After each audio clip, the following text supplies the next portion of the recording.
Scialba prestazione del Cassino che, giocando con scarsa voglia e poca determinazione, lascia l'intera posta in palio in Sardegna. Il solo portiere della Pietra spicca in una giornata grigia per gli uomini di Urbano. Al terzo, conclusione di Malesa e parata del portiere del Cassino. Al quinto della Pietra deve sfoderare un doppio intervento su tiri di Sartor e Odianose dopo una mischia in area di rigore. Al 16° colpo di testa di Sartor e deviazione in angolo del numero 1 Cassinate.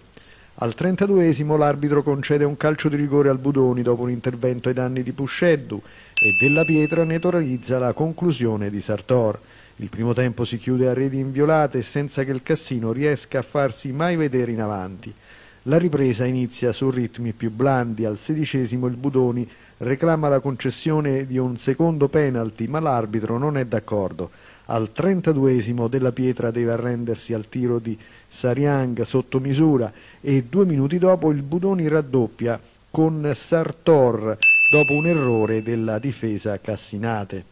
Meritata vittoria all'inglese per gli uomini di Cerbone. Naturalmente abbiamo visto una gara bruttissima da parte nostra, loro hanno fatto un'ottima gara, un 2-0 sicuramente meritato da parte del Budoni, quindi non possiamo dire altro, Gianni, quindi è una sconfitta meritata.